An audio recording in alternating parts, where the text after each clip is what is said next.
Hello dear students, welcome back to semester Adda. I hope आप सभी student अच्छे होंगे और आप सभी स्टूडेंट को मेरे साथ क्लाउड कंप्यूटिंग पढ़ने में मजा आ रहा होगा। आज हम क्लाउड कंप्यूटिंग का चैप्टर नंबर 3 स्टार्ट करने वाले हैं। सभी स्टूडेंट क्लास के अंदर आ जाएंगे भाई, सभी स्टूडेंट क्लास के अंदर आ जाएंगे। आई होप आपको चैप्टर नंबर 1 और चैप्टर नंबर 2 के अंदर कोई भी कंफ्यूजन नहीं होगा। इससे जस्ट प्रीवियस वाली वीडियो के अंदर हम चैप्टर नंबर 2 के ऑलमोस्ट सारे टॉपिक जितने भी थे हम कवर कर चुके हैं। चलिए भाई, सभी स्टूडेंट क्लास के अंदर आ जाइए। अपना चैप्टर नंबर 3 हम स्टार्ट करते हैं।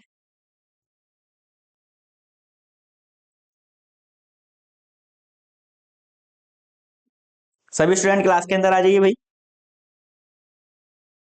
चलिए भाई स्टार्ट करते हैं। चैप्टर नंबर 3, चैप्टर नंबर 3 जिसका नाम है सर्विस लेवल एग्रीमेंट। ठीक है, इसको शॉर्ट फॉर्म में क्या कहते हैं? एस एल ए यानी कि सर्विस लेवल एग्रीमेंट। सबसे पहले बात करते हैं कि हमें चैप्टर नंबर 3 के अंदर कौन कौन से टॉपिक्स को पढ़ना होगा। सबसे पहले हम देखेंगे ओवरव्यू ऑफ एसएलए कि एक्चुअल में एसएलए होता क्या है। पहले हम उसका एक ओवरव्यू देखेंगे एंड टाइप्स ऑफ एसएलए कि आपका एसएलए के कितने टाइप्स होते हैं। नेक्स्ट टॉपिक हम ये पढ़ेंगे। इसके बाद हमारा नेक्स्ट टॉपिक होगा एसएलए लाइफ साइकिल। आपका एसएलए की कंप्लीट लाइफ साइकिल क्या होती है, यानी कि जब हम एसएलए डिजाइन करते हैं तो कौन कौन सी फेजेस से होकर गुजरता है, उन सभी फेजेस को हम क्या कहते हैं? Life cycle. ठीक है, तो एसएलए की कौन कौन से जो आपकी लाइफ साइकिल है उसकी कौन कौन सी फेजेस होंगी, उन फेजेस के बारे में मैं आपको बताऊंगा। ठीक है, चलिए नेक्स्ट जो आपका लास्ट टॉपिक होगा SLA management process. SLA management process ये आपका क्या होगा? लास्ट टॉपिक होगा। आई होप आपको समझ में आ गया होगा कि आपको एसएलए के अंदर बेसिकली आपको 4 टॉपिक्स पढ़ने हैं। पहला आपका ओवरव्यू आपको पढ़ना होगा, इसके बाद टाइप्स पढ़ने होंगे एंड इसके बाद life cycle and next topic जो होगा आपका एसएलए मैनेजमेंट प्रोसेस। ठीक है, चलिए वे स्टार्ट करते हैं। चलिए स्टार्ट करते हैं। सबसे पहले आज हम क्या पढ़ेंगे? आज हम सबसे पहले देखेंगे ओवरव्यू ऑफ एसएलए के बारे में। चल, तो मैं आपको इसे एक एग्जांपल से समझाता हूं। मैं इसे एक एग्जांपल समझाता हूं जिससे आपको सारी बातें एकदम अच्छे से समझ में आ जाएंगी। ठीक है, चलिए भाई आप इसे समझिएगा, मेरे साथ समझिएगा। आपका एक्चुअल में एसएलए होता क्या है, यानी कि सर्विस लेवल एग्रीमेंट आप किसे कहेंगे? मान लीजिए ये आप खुद हैं, ये आप खुद हैं, ठीक है, और आपको ना इंटरनेट सर्विस चाहिए। ठीक है, इंटरनेट सर्विस चाहिए। ठीक है, यानी कि आपको अपने घर में क्या लगवाना है? एक फाइबर लगवाना है, एक जियो फाइबर आपको अपने घर के अंदर लगवाना है। जब आपको अपने घर के अंदर एक जियो फाइबर लगवाना होगा तो आप क्या करेंगे? किसी भी एक कंपनी से या तो एयरटेल, ठीक है, या तो एयरटेल से या फिर जियो फाइबर, आपका एयरटेल या फिर जियो फाइबर, किसी भी एक कंपनी से आप क्या करेंगे? कांटेक्ट करेंगे कि भाई मुझे क्या चाहिए? मुझे मुझे क्या चाहिए? वाईफाई के लिए सर्विस चाहिए। ठीक है, आपको इतना बात समझ में आ गया कि आप खुद हैं, एक आपको यूजर है, किस यूजर क्या चाहिए? एक वाईफाई के लिए उसको अपने घर में क्या लगवाना है? एक ब्रॉडबैंड लगवाना है। ठीक है, या तो वो अब इन दोनों कंपनी में से किसी भी एक कंपनी का लगवा सकता है, इन दोनों कंपनी में से किसी भी एक कंपनी का वो लगवा सकता है। अच्छा रुकिए जरा, लैपटॉप डाउन हो गया है, रुकिएगा एक मिनट।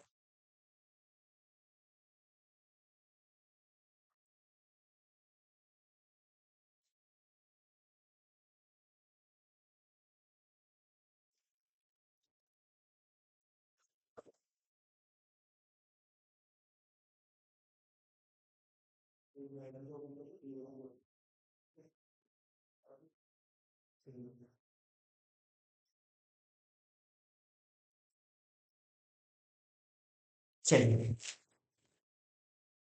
लैपटॉप डाउन हो गया तो चार्जिंग से इसको कनेक्ट करना था। आई होप आपको इतना समझ में आया होगा कि आप हमें, ठीक है, आपको ना क्या चाहिए? आपको अपने घर में एक जियो फाइबर लगवाना है। ठीक है, तो आप जियो फाइबर या तो एयरटेल कंपनी का लगवा सकते हैं या फिर आप जियो का लगवा सकते हैं। ठीक है, अब ये कौन है? ये कौन है आपके पास? Service provider. ये कौन है आपके पास? Service provider. ये कौन है आपके पास? सर्विस प्रोवाइडर है, यानी कि दो कंपनी क्या है आपको जियो मतलब फाइबर की क्या है आपको फंक्शनलिटी आपको यहाँ पर ये प्रोवाइड कराएंगे। इतनी बात आपको समझ में आ गई।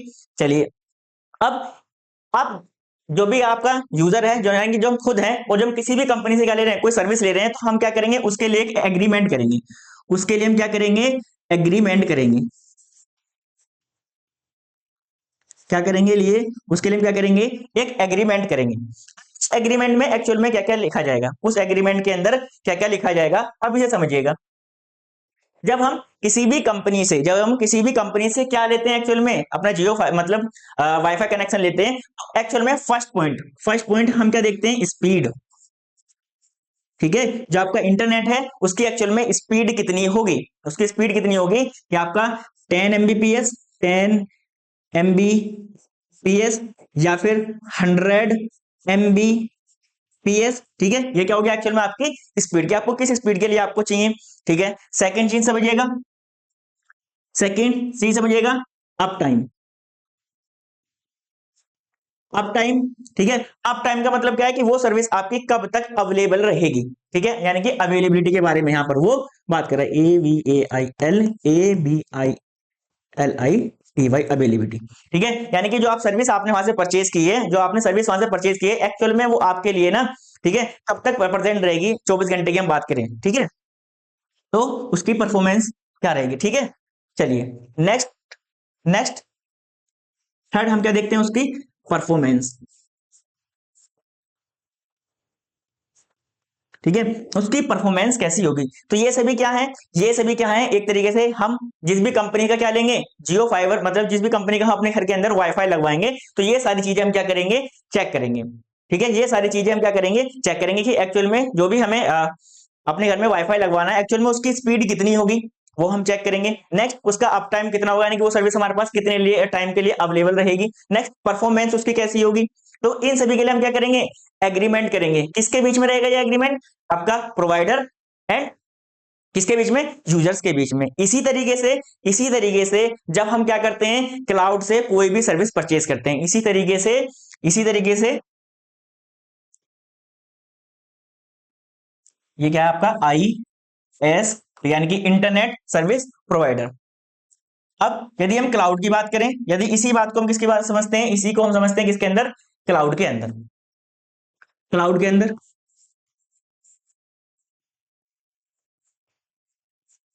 इसी पॉइंट को समझिए, किसके अंदर, क्लाउड कंप्यूटिंग के अंदर। क्लाउड कंप्यूटिंग के अंदर क्या है कि जब भी हम क्लाउड से किसी भी सर्विस को परचेज करते हैं, तो जब भी हम किसी भी सर्विस को क्या करते हैं, परचेज करते हैं, किससे, क्लाउड से, तो जो आपका यूजर है और जो आपका सर्विस प्रोवाइडर है, जो आपका सर्विस सर्विस प्रोवाइडर है, जैसे आपका IBM हो गया, अलीबाबा हो गया। ठीक है, इस तरीके से आपका गूगल क्लाउड हो गया, ये सभी कौन है, आपके सर्विस प्रोवाइडर हैं। तो जो आपका SLA है, SLA क्या बेसिकली आपका एग्रीमेंट है, SLA क्या है आपका एक एग्रीमेंट है, किसके बीच में, यूजर, किसके बीच में, यूजर और प्रोवाइडर के बीच में। इसी तरीके से जब हम क्लाउड से किसी भी सर्विस को परचेज करेंगे, ठीक है, जब भी हम किसी सर्विस को परचेज कर रहे हैं, तो क्या होगा, वहां पर एक एग्रीमेंट होगा, किसके बीच में, यूजर एंड सर्विस प्रोवाइडर के बीच में। यानी कि जब भी हम क्लाउड से कोई सर्विस ले रहे हैं ना, तो आपका क्लाउड प्रोवाइडर है, वो आपको बताएगा जो आप सर्विस परचेज कर रहे हैं ना, उसकी परफॉर्मेंस कैसी होगी, उसकी परफॉर्मेंस कैसी होगी, उसका अप टाइम कितना होगा। अप टाइम का मतलब क्या रहता है कि वो सर्विस आपको दिन के 24 आवर में से कितने आवर के रहेगी, वो आपके लिए अवेलेबल रहेगी। उसकी परफॉर्मेंस कैसी होगी, उसकी परफॉर्मेंस कैसी होगी, ठीक है, उसका रीसोल्यूशन कैसे होगा। रीसोल्यूशन का मतलब क्या है कि यदि मैंने कोई भी सर्विस परचेज कर रखी है और मुझे कोई भी टेक्निकल इशू आ जाता है और मुझे उसको ठीक से, यानी कि उसको समझ में नहीं आ रहा कि मैं किस तरीके से करूं, तो यदि मैं क्लाउड प्रोवाइडर के पास कोई मैसेज करता हूं, तो मुझे उसका रिस्पॉन्स कितने टाइम में मिलेगा, या फिर जो मेरी सर्विस है वो मुझे कितने टाइम के अंदर उसे सही करके दे दिया जाएगा। आई होप आपको बेसिक कंसेप्ट आपको समझ में आ गया होगा, बेसिक कंसेप्ट आपको समझ में आ गया होगा एक्चुअल में आपका SLA है क्या। तो SLA क्या है, बेसिकली एक एग्रीमेंट है, आपका एग्रीमेंट है किसके बीच में, यूजर और जो आपका क्या होता है, क्लाउड सर्विस प्रोवाइडर। चलिए, अब इसको आपको एकदम पॉइंट आपको समझ में आ जाएंगे। SLA क्या है, बेसिकली एक एग्रीमेंट, यानी कि एक समझौता है जो किसी भी सर्विस प्रोवाइडर और किसके, कस्टमर के बीच में होता है। इसमें यह तय किया जाता है, इसमें यह फिक्स किया जाता है कि जो आपकी सर्विस है उसका लेवल क्या होगा, उस सर्विस का लेवल क्या होगा, यानी कि तो किस लेवल पे आपको सर्विस प्रोवाइड कराई जाएगी, उसकी क्वालिटी कैसी होगी, जो आप सर्विस ले रहे हैं एक्चुअल में वो सर्विस की क्वालिटी कैसी होगी। ठीक है, उसकी अवेलेबिलिटी कैसी होगी, उसकी अवेलेबिलिटी कैसी होगी, यानी कि वो जो आप सर्विस परचेज कर रहे हैं, ठीक है, वो कब तक आपके लिए अवेलेबल रहेगी। ऐसा तो नहीं है कोई आपने सर्विस परचेज की है केवल आप उसको दिन में यूज कर सकते हैं, रात में उसको सही से यूज नहीं कर सकते हैं। तो ये सारे पॉइंट्स किसके अंदर लिखे जाते हैं, इस एग्रीमेंट्स के अंदर ये सारे पॉइंट्स वहां पर एक्चुअल में लिखे जाते हैं। आई होप आपको एसएलए का बेसिक कंसेप्ट आपको समझ में आ गया होगा, यहां तक आपको कोई भी कंफ्यूजन नहीं होगा। चलिए चलिए नेक्स्ट समझिएगा, नेक्स्ट समझिएगा, ठीक है। इस तरीके से आप इसे डायग्राम में बना के आ सकते हैं। एसएलए क्या है, एक आपका एग्रीमेंट है। एसएलए क्या है, एक आपका एग्रीमेंट है, किसके बीच में, आपके यूजर और क्लाउड प्रोवाइडर के बीच में। अब क्लाउड प्रोवाइडर कौन कौन से हो सकते हैं, जैसे मैंने आपको बता रखा है, जैसे आपका गूगल क्लाउड हो गया, गूगल क्लाउड हो गया, अलीबाबा हो गया, एडब्ल्यूएस हो गया, आईबीएम हो गया, ये सभी कौन है, आपके क्लाउड प्रोवाइडर है, ठीक है। चलिए अब आपको कुछ इंपोर्टेंट पॉइंट्स आपको याद रखने हैं। सबसे पहले आपको कुछ इंपोर्टेंट पॉइंट्स याद रखने हैं कि एक्चुअल में हमें एसएलए यूज क्यों करना है। First point, quality of service. यदि हम अच्छी क्वालिटी की सर्विस चाहते हैं तो उसके लिए क्या करना पड़ेगा, जो हम क्या करेंगे, एक एसएलए डॉक्यूमेंट तैयार करेंगे। हम एक एसएलए डॉक्यूमेंट तैयार करेंगे। इसका क्या फायदा होगा, यदि क्लाउड सर्विस प्रोवाइडर ने आपसे कहा है कि जो आपने सर्विस परचेज की है ना, वो 99.9% क्या रहेगी, आपके लिए अवेलेबल रहेगी। 99.9% क्या रहेगी, वो आपके लिए अवेलेबल रहेगी। तो यदि आपको वो सर्विस मान लीजिए आपको 50% मिल रही है या फिर 40% मिल रही है, तो वहां पर क्या करेंगे, आप क्लाउड सर्विस प्रोवाइडर से क्या करेंगे, आप कंप्लेन करेंगे। क्या करेंगे, आप कंप्लेन करेंगे कि एक्चुअल में क्या है कि आपको जो सर्विस थी जिस हिसाब से आपने लिखा था, ठीक है, उस तरीके से आप क्या कर रहे हैं, वहां पर आप सर्विस प्रोवाइड नहीं कर रहे हैं। तो यदि हम अच्छी सर्विस चाहते हैं, यदि हम अच्छी सर्विस चाह रहे हैं, तो उसके लिए हम क्या चाहिए, एक हमें एग्रीमेंट चाहिए होगा, ठीक है। एग्रीमेंट क्यों चाहिए होगा, क्योंकि उस एग्रीमेंट में एक्चुअल में जो भी हमने सर्विस ली है उसका पूरा डिस्क्रिप्शन वहां पर लिखा हुआ होगा, ठीक है। सेवा की अच्छी क्वालिटी और इसे मापा जाए, ठीक है, कि जो आपकी सर्विस दी जा रही है उसको हम मेजरमेंट कर सकें कि एक्चुअल में जो मैंने सर्विस परचेज की थी, क्या मुझे उसी हिसाब से मुझे सर्विस प्रोवाइड कराई जा रही है या फिर नहीं। ये सब चीजें हम यहाँ पर चेक करेंगे। गुड इवनिंग, गुड इवनिंग सरिता। चलिए नेक्स्ट समझिएगा, अवेलेबिलिटी। अवेलेबिलिटी का मतलब क्या है कि यदि हमने क्लाउड से कोई भी सर्विस हमने परचेज कर ली, हमने क्लाउड से कोई भी हमने सर्विस परचेज कर ली, ठीक है, अब वो सर्विस जो हमने परचेज की है वो हमारे लिए कब तक अवेलेबल है, क्या उस सर्विस को मैं दिन में यूज कर सकता हूं, रात में यूज नहीं कर सकता।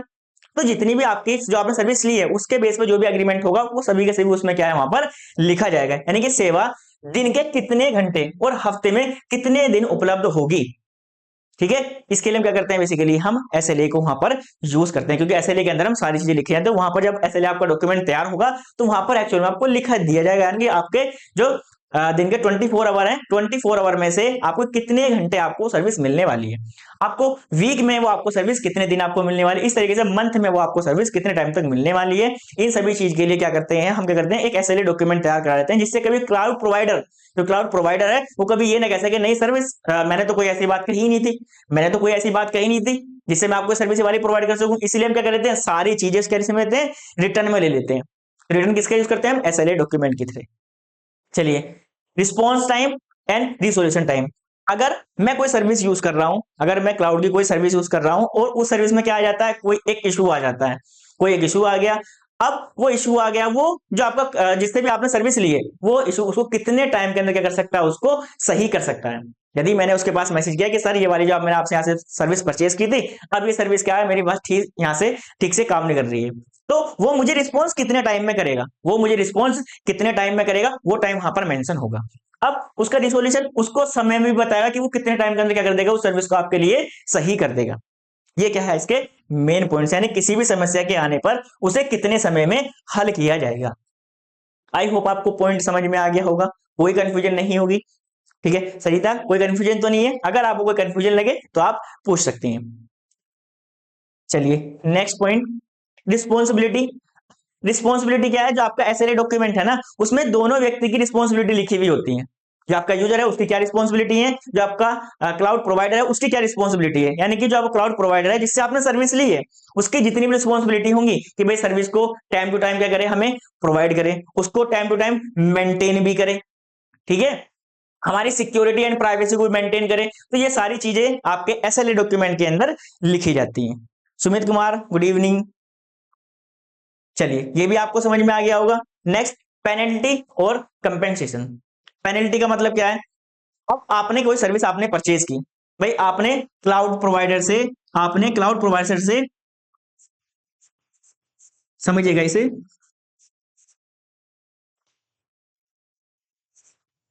आपने कोई सर्विस परचेज की, सपोज लीजिए एग्जांपल आप ले सकते हैं इंटरनेट का। ठीक है, आपने एक इंटरनेट जैसी आपने किसी से कोई सर्विस आपने परचेज कर रखी है, और जब आपने सर्विस परचेज की थी ना, जब आपने सर्विस परचेज की थी, आपको बताया था जो आपका जो इंटरनेट है, जो आपको इंटरनेट है वो 99.9% क्या होगा, अवेलेबल होगा, अवेलेबल होगा। ये पॉइंट एक आपको याद रखना है। दूसरा उन्होंने ये भी कहा था, एक तो उन्होंने ये कह दिया कि जो आप इंटरनेट आप हमसे ले रहे हैं ना, ये आपको इंटरनेट हम 99% क्या करेंगे, अवेलेबल कराएंगे, यानी कि दिन में आपको 24 घंटे में उसमें समझ लीजिए आपको इंटरनेट सेवा आपको मिलेगी मिलेगी। अब दूसरा, दूसरी बात आप समझिएगा, एक पॉइंट तो ये हो गया। दूसरी बात आप समझिएगा कि जो भी वहां पर आपने स्पीड ली है, यदि मैं कहूं जो आपने डेटा की जो आपकी स्पीड होगी, ठीक है, उस समय जब आपने एग्रीमेंट किया था आपने कहा था मुझे कितनी स्पीड चाहिए, 10 MBps की मुझे स्पीड चाहिए। ठीक है, आपने एक सर्विस परचेज की है, एक आपने सर्विस परचेज की है, ठीक है, यहाँ पर उन्होंने जब आपने सर्विस परचेज की तो आपको बताया गया था कि जो आपका इंटरनेट है वो आपको 99.9% क्या होगा, वो आपको अवेलेबल मिलेगा। सेकंड, अब जो स्पीड की बात करें, जो स्पीड है वो आपको 10 MBps की आपको मिलने वाली है। अगर ये दोनों कंडीशन क्या हो जाती हैं, वोलेट हो जाती है, यानी कि इनका क्या हो जाता है, उल्लंघन हो जाता है, यानी कि ना तो मुझे इंटरनेट क्या है उसकी फैसिलिटी मुझे अच्छी दे रहा है, कभी मेरा इंटरनेट दिन में अच्छा चलता है, कभी रात में अच्छा नहीं चलता है। दूसरा, जो स्पीड है उसकी स्पीड क्या हमेशा ऐसी आती है, 2 MBps, 3 MBps या फिर 4 MBps। तो भाई जो मेरा जो एसएलए डॉक्यूमेंट के अंदर लिखा गया था उसकी रिक्वायरमेंट्स के बेस पे मुझे यहाँ पर क्या नहीं मिल रही है, सर्विस नहीं मिल रही है, क्योंकि जो आपने एग्रीमेंट के अंदर लिख दिया भाई उसके बेस पे तो मुझे सर्विस दो। अगर आप उसके बेस पे सर्विस नहीं दे रहे हैं तो आपको क्या देनी पड़ेगी, पेनल्टी देनी पड़ेगी। पेनल्टी कौन देगा, आपका क्लाउड सर्विस प्रोवाइडर देगा। पेनल्टी वो किस रूप में देगा, पेनल्टी वो किस रूप में देगा, या तो वो आपका पेमेंट वापसी करेगा, या तो वो आपका पेमेंट वापसी करेगा। अगर पेमेंट वापसी नहीं करेगा, ठीक है, अगर पेमेंट वापसी नहीं करेगा तो क्या करेगा, आपको कुछ छूट देगा। समझ में आया आपको पेनल्टी के यहां पर क्या मतलब है। ठीक है, कि जो भी आपने क्लाउड सर्विस प्रोवाइडर से यदि आपने कोई भी सर्विस परचेज करी है, ठीक है, और उस समय जो आपने एसएलए एग्रीमेंट आपने साइन किया था, ठीक है, उसकी रिक्वायरमेंट के हिसाब से यदि आपको सर्विस नहीं मिल रही है तो आपका जो क्लाउड प्रोवाइडर है वो आप क्या देगा, पेनल्टी देगा। पेनल्टी किस रूप में देगा, मैंने आपको बता दिया, या तो आपको पे वापस करेगा या फिर आपको कुछ डिस्काउंट देगा। तो इसे समझिएगा, मैं आपको एक रियल लाइफ से एग्जांपल समझाऊं, आपको चीजें एकदम अच्छे से समझ में आ जाएंगी। ठीक है, यदि आप ने मेरे से फिफ्थ सेम के अंदर आपने सेमेस्टर यानी कि फिफ्थ सेम को आपका सेमेस्टर था, यदि आपने कोर्स परचेज किया होगा तो उस समय आपका कोर्स हमने थोड़ा सा लेट स्टार्ट किया था, कोर्स हमने थोड़ा सा लेट स्टार्ट किया था। ठीक है, अब लेट स्टार्ट हुआ तो वो कुछ बच्चों को प्रॉब्लम्स आने लगी, क्योंकि भाई एग्जाम से पहले सिलेबस कंप्लीट हो जाए तो ज्यादा चीजें अच्छी होती हैं।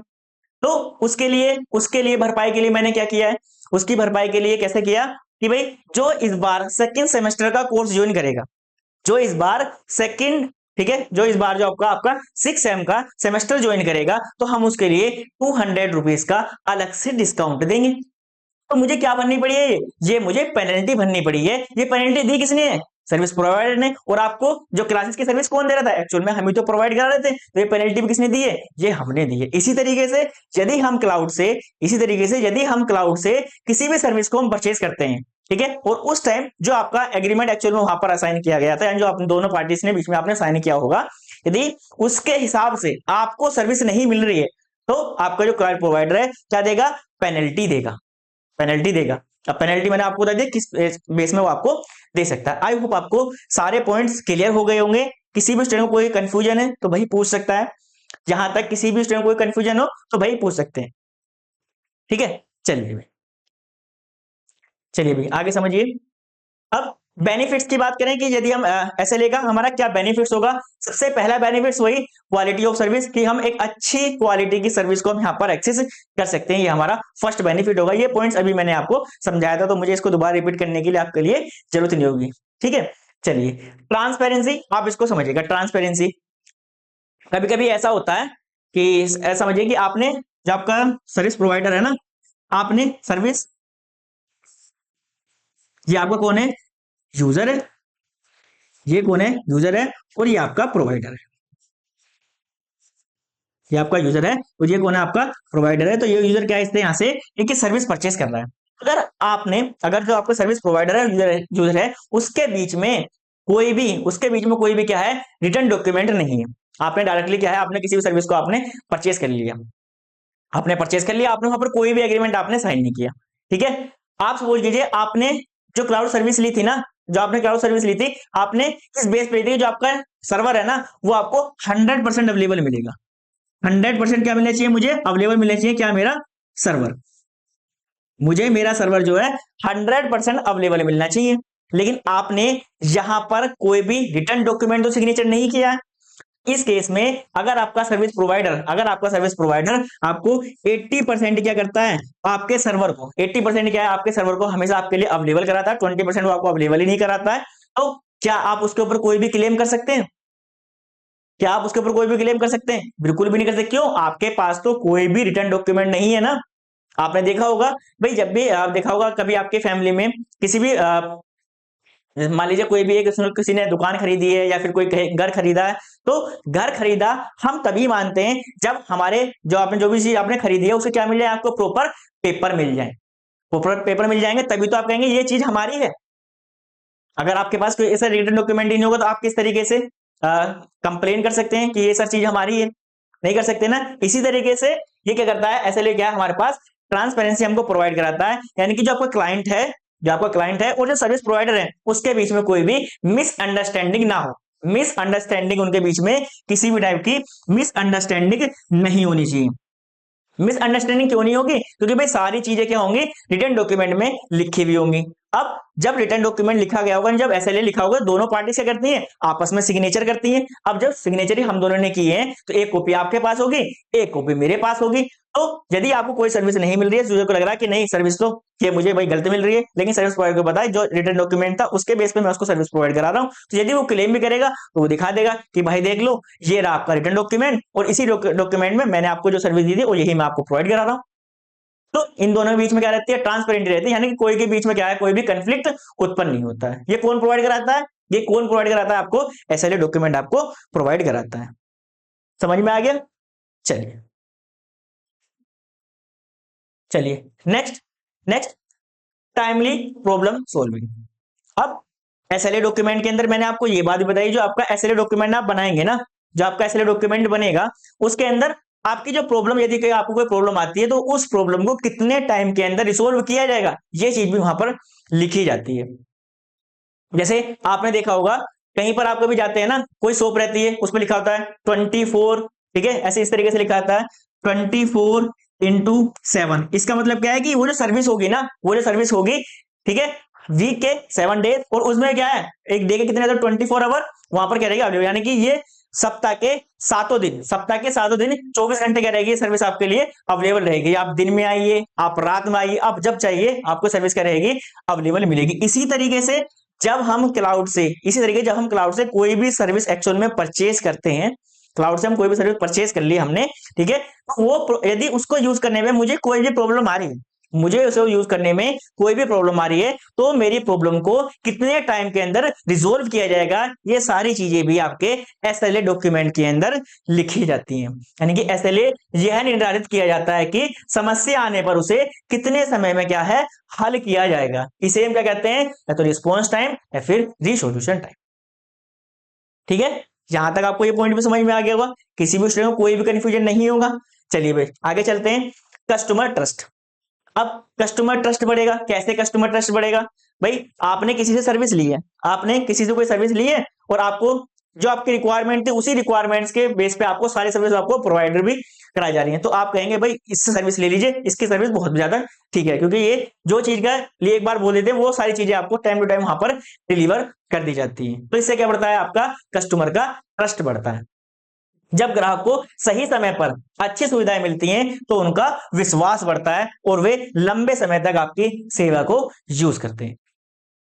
ठीक है, आई होप आपको ये पॉइंट भी समझ में आ गया होगा, कोई भी कंफ्यूजन नहीं होगी। अगर किसी को कंफ्यूजन लगे तो भाई लाइव क्लास के अंदर पूछ सकते हैं। ऐसा नहीं है कि आप सारे डाउट केवल लाइव क्लास के अंदर ही पूछ सकते हैं, यदि इसके बाद भी आपको कोई डाउट रह जाता है तो आप कमेंट सेक्शन के अंदर लिख सकते हैं, जिसको हम बाद में चेकआउट करते रहते हैं। मैंने आपको बताया था कि हम एक आपको डाउट ग्रुप भी आपको प्रोवाइड कराया गया है जहां पर आप सभी स्टूडेंट अपने डाउट वहां पर डाल सकते हैं। चलिए भाई आगे चलते हैं, आगे चलते हैं। ठीक है, अब टाइप्स की बात करें। अब हम टाइप्स की बात करें कि सर एसएलए के कितने टाइप्स होते हैं, कितने टाइप्स होते हैं। चलिए अब मैं आपको टाइप्स बताता हूं एसएलए के कितने टाइप्स होंगे।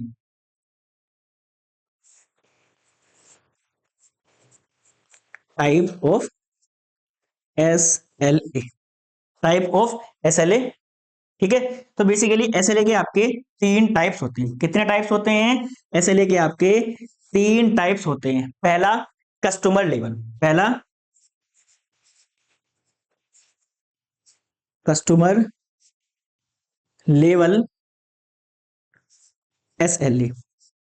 सेकंड, जो आपका सेकंड होगा service, service service level SLA.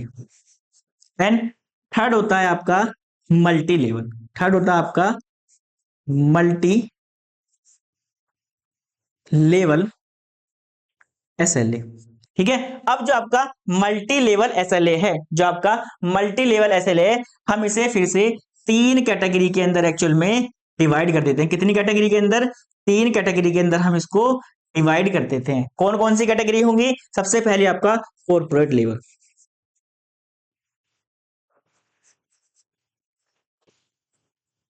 ठीक है, कॉर्पोरेट लेवल। सेकंड आपका वही कस्टमर, कस्टमर लेवल। एंड आपका लास्ट वन आपका सर्विस।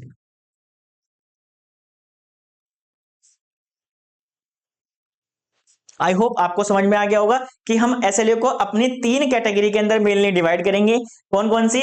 पहला आपका कस्टमर लेवल एसएलए, सेकंड आपका service level SLA, and third आपका मल्टी लेवल एसएलए। जो आपका मल्टी लेवल एसएलए हम उसे फिर से तीन कैटेगरी के अंदर डिवाइड कर सकते हैं। पहला आपका कॉर्पोरेटिव लेवल, सेकंड आपका कस्टमर लेवल, एंड थर्ड आपका सर्विस लेवल।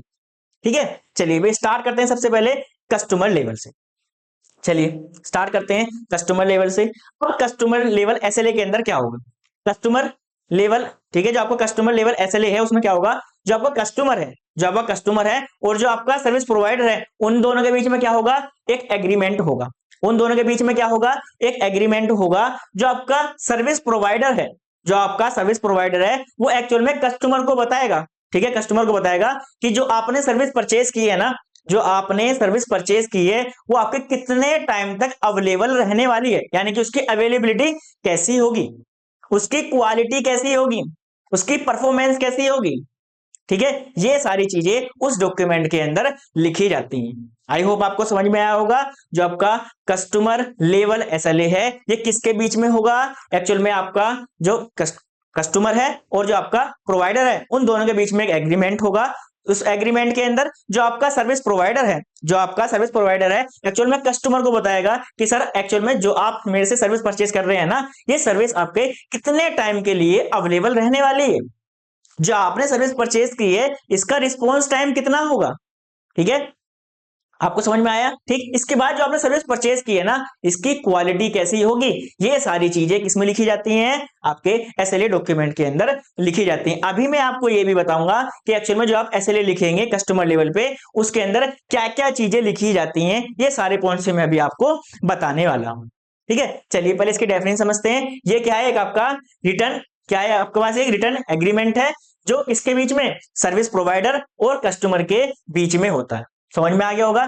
इसमें यह तय किया जाता है कि कंपनी द्वारा दी जाने वाली जो सेवा है, जो कंपनी द्वारा जो आपके सर्विस प्रोवाइडर है जो आपको सर्विस दे रहा है उसकी एक्चुअल में क्वालिटी कैसी है, उसका समय कैसा है, यानी कि वो जो आपकी सर्विस है ना वो कितने टाइम के लिए आपके लिए अवेलेबल रहेगी, वो टाइम भी यहाँ पर मेंशन रहेगा। नेक्स्ट, उसकी परफॉर्मेंस कैसी होगी ये भी वहां पर उसको लिखा जाएगा।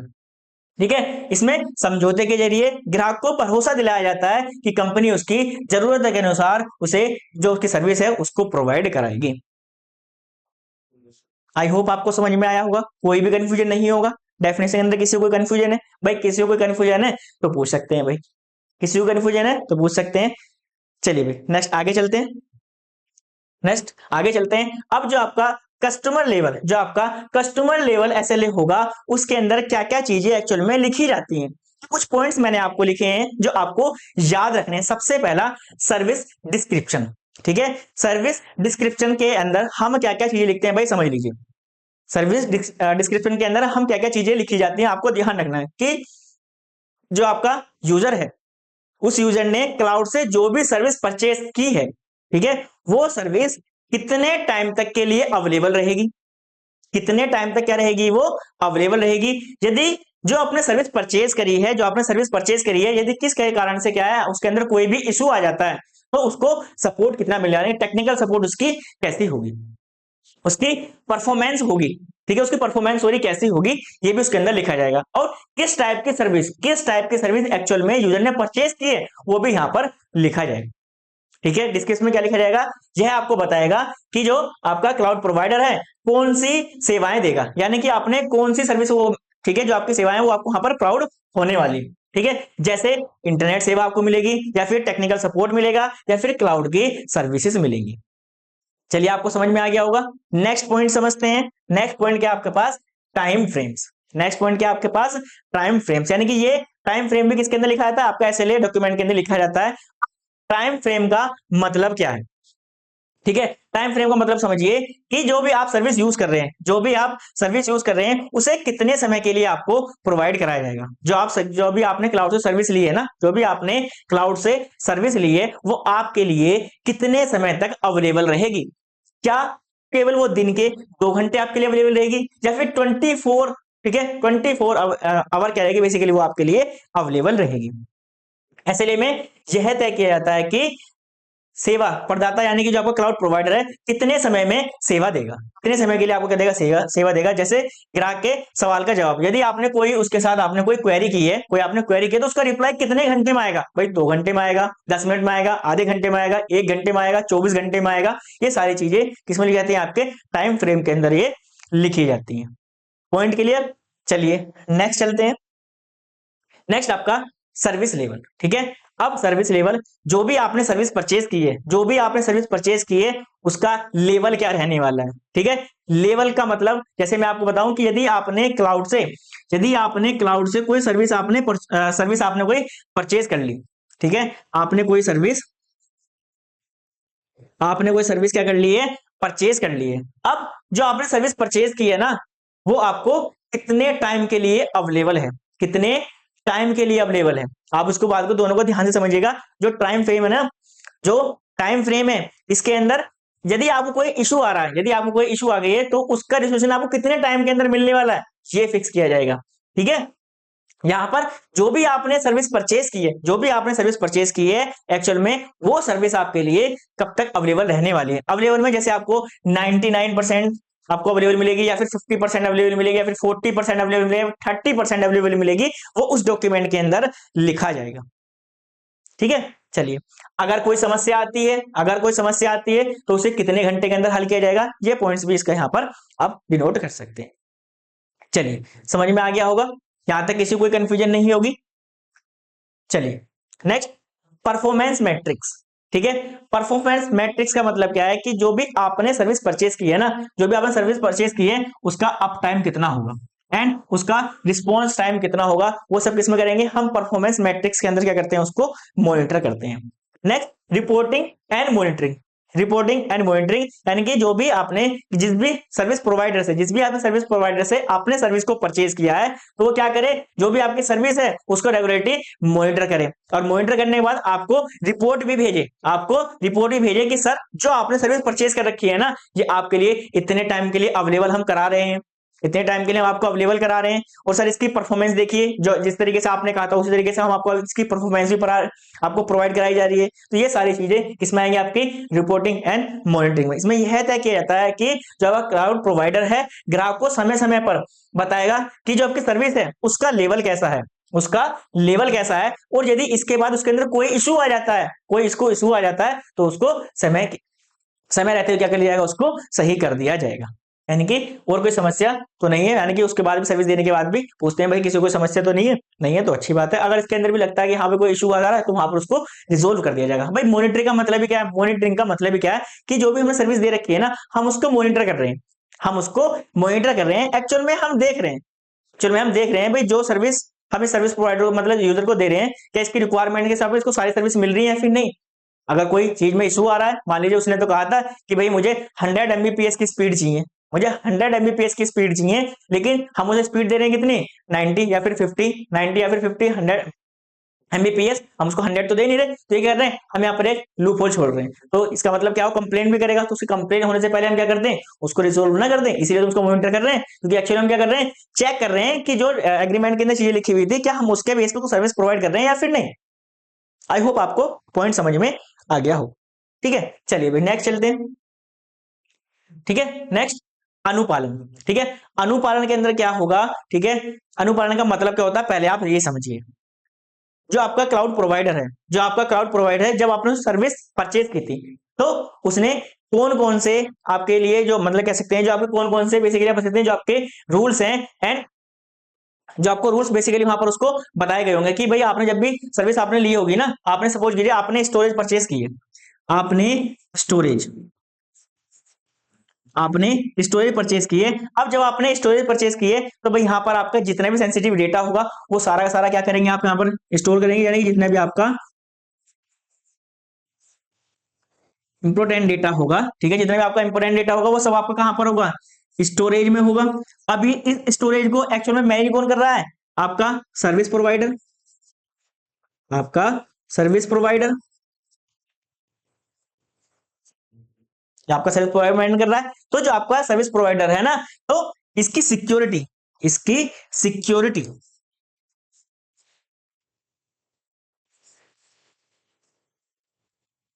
इसकी सिक्योरिटी एंड इसकी प्राइवेसी, इसकी प्राइवेसी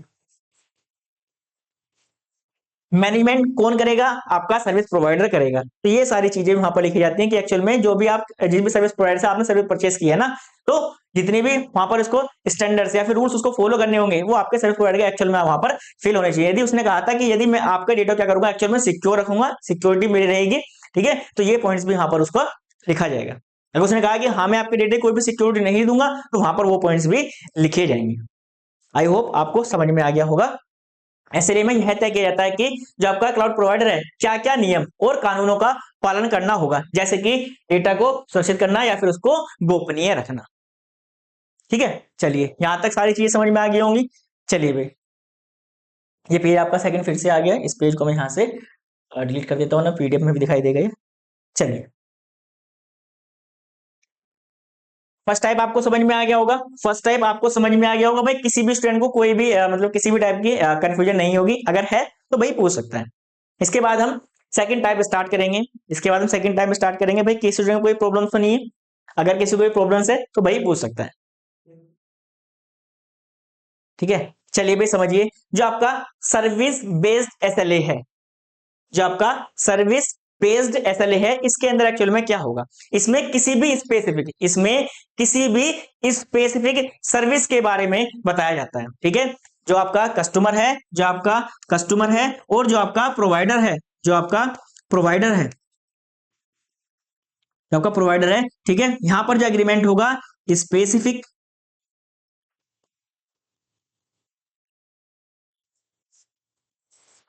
स्पेसिफिक सर्विस को लेकर होगा, यानी कि स्पेसिफिक सर्विस के लेकर क्या होगा, आपके यहाँ पर एक एग्रीमेंट होगा, यानी कि जो एसएलए होगा यहाँ पर किससे होगा, आपकी एक स्पेसिफिक सर्विस से रिलेटेड आपका क्या होगा, यहाँ पर एक एग्रीमेंट आपको साइन कराया जाएगा कि एक्चुअल में मान लीजिए कि आपने क्लाउड से आप सर्विस परचेज कर रहे हैं, ऐसा मैंने आपको बताया था आप 3 टाइप की सर्विस वहां से परचेज कर सकते हैं, 3 टाइप की सर्विस आप परचेज करेंगे, मैंने आपको बताया था भाई, या तो हम क्लाउड से केवल इंफ्रास्ट्रक्चर से ले सकते हैं, जहां पर जैसे स्टोरेज हो गया, आपका सर्वर हो गया, आपकी नेटवर्क डिवाइस होंगी, इस तरह की सर्विस बेसिकली मैनेजमेंट कौन करेगा, अब आपका सर्विस प्रोवाइडर करेगा। ठीक है, एक टाइप की सर्विस मैंने आपको ये बताई। सेकंड टाइप की सर्विस मैंने आपको बताई थी कि भाई आप जो क्लाउड है ना, क्लाउड प्रोवाइडर है, आप उससे as a platform as service भी ले सकते हैं, यानी कि यहाँ पर आप इंफ्रास्ट्रक्चर तो ले रहे हैं, यहाँ पर आपने इंफ्रास्ट्रक्चर सर्विस तो ली है, साथ के साथ आपने क्या लिया है, जो आपका प्लेटफॉर्म है, एक्चुअल में जो आपकी एप्लीकेशन है जहां इस प्लेटफॉर्म के ऊपर रन होगी, वो भी आपने किसको दे दिया है, क्लाउड प्रोवाइडर से आपने उसको परचेज कर लिया है। ठीक है, अब यहां पर वही उसी सर्विस की बात होगी कि एक्चुअल में जो आप क्लाउड प्रोवाइडर से एक्चुअल में जो आप सर्विस प्रोवाइड कर रहे हैं, ठीक है, जो आप सर्विस आप परचेज कर रहे हैं, जो भी आप सर्विस परचेज कर रहे हैं, ठीक है, उसके क्या क्या फीचर्स होंगे वो सारे के सारे इस एग्रीमेंट के अंदर एक्चुअल में लिखे जाएंगे, यानी कि सर्विस बेस एसएलए क्या है, एक आपका रिटर्न एग्रीमेंट है जिसमें किसी खास यानी कि क्या है, किसी भी स्पेसिफिक सर्विस के लिए क्या हो, कुछ नियम और कंडीशन वहां पर लिखी गई होंगी।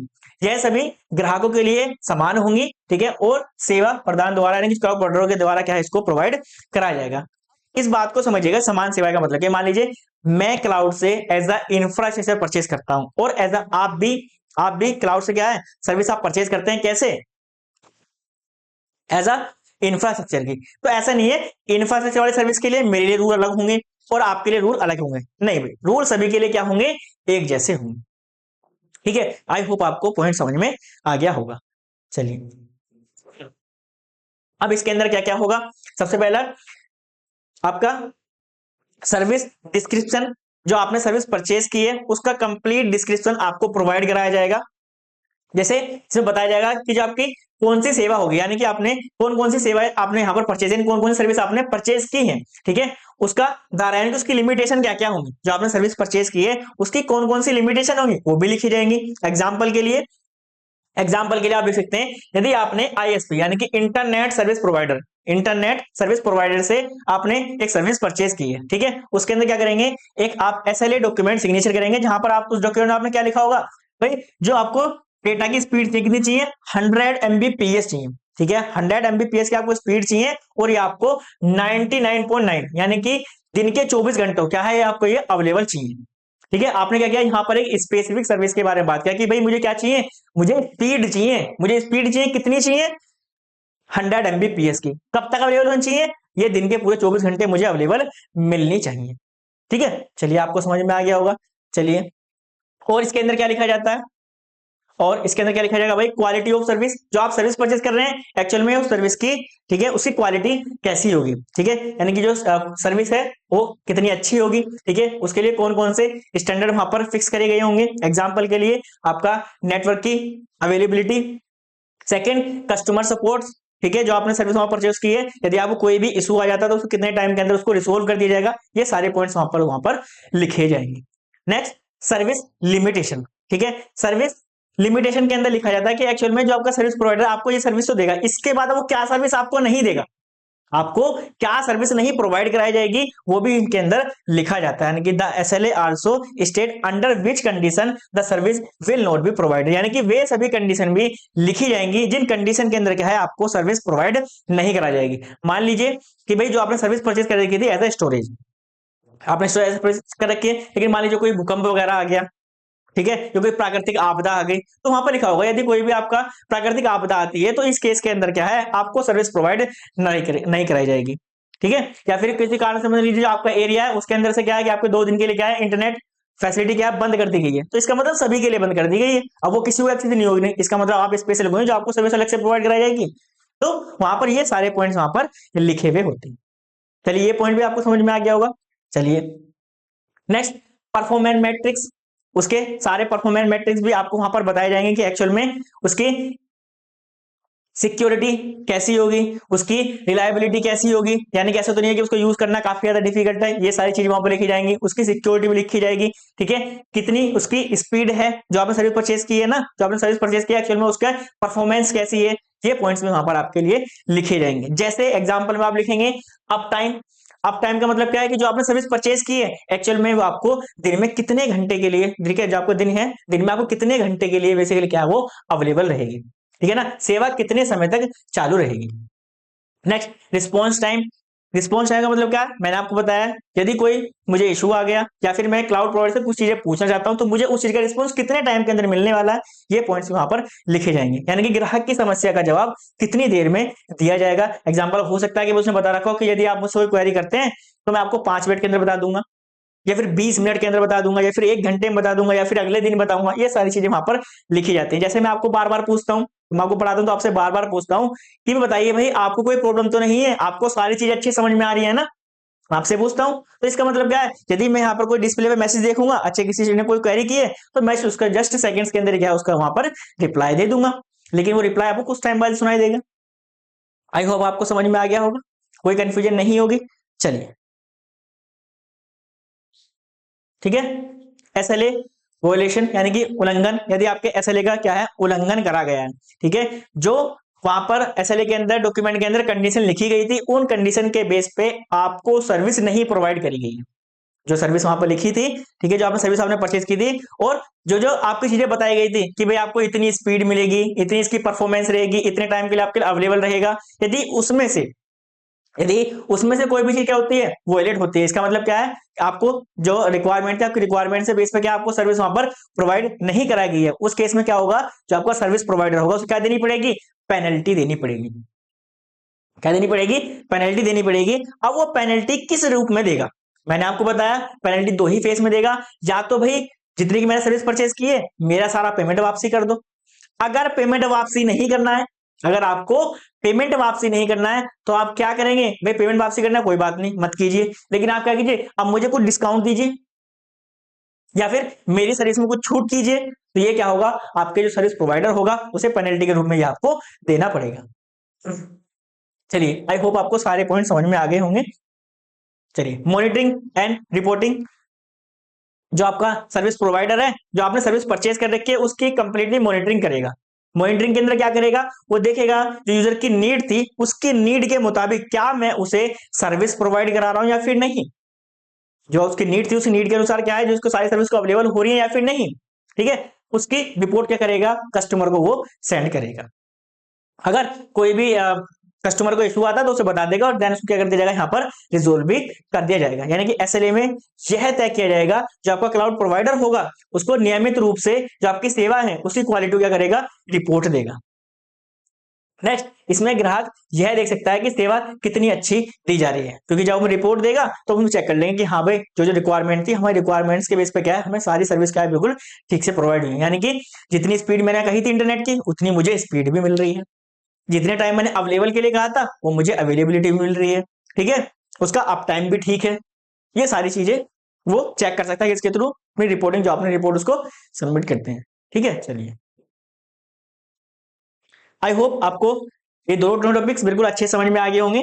अभी आपका एक टॉपिक इसके अंदर और है आज के वीडियो में, लेकिन हम इतना ही रखेंगे। ठीक है, आई होप आपको समझ में आ गया होगा, आपको समझ में आ गया होगा कि एक्चुअल में एसएलए क्या है। एसएलए क्या है कि आपका सर्विस लेवल एग्रीमेंट है, जिसे किसके बीच में रखा जाता है, आपका सर्विस प्रोवाइडर एंड कस्टमर के बीच में, जिससे इन दोनों के बीच में क्या हो, कोई भी कंफ्लिक्ट ना हो, यानी कोई भी मिसअंडरस्टैंडिंग ना हो। जो भी सर्विसेज हैं, जो भी सर्विस आपने वहां से परचेज की है, वो सारी आपको एक रिटर्न डॉक्यूमेंट में आपको मिल जाती है। तो मैंने आपको बताया एसएलए कितने टाइप्स हैं, बेसिकली 3 टाइप्स हैं। पहला आपका कस्टमर लेवल एसएलए, दूसरा आपका service level SLA, and third one is multi level SLA. तो आज हमने क्या क्या पढ़ लिया है, आज हमने कौन कौन से टॉपिक्स पढ़ लिए हैं। तो एक तो हमने कस्टमर लेवल, पढ़ लिया है। सेकंड हमने सर्विस लेवल, लास्ट हमारा क्या बचा है, मल्टी लेवल। जो आपका मल्टी लेवल एसएलए है, हम उसे नेक्स्ट क्लास के अंदर कवर करेंगे। अब नेक्स्ट क्लास कब होगी, कल तो संडे है, आपकी नेक्स्ट क्लास कब होगी, मंडे होगी, सेम टाइमिंग के ऊपर, सेम टाइमिंग पे क्या होगी, आपकी क्लाउड कंप्यूटिंग की क्लास होगी। कब, आपकी मंडे। आई होप आपको यहां तक सारी चीजें समझ में आ गई होंगी। यदि किसी स्टूडेंट को कोई कंफ्यूजन है तो भाई पूछ सकता है। चलिए भाई, आज ही क्लास में इतना ही रखते हैं, मिलते हैं आपसे नेक्स्ट वीडियो के अंदर, तब तक के लिए बाय बाय।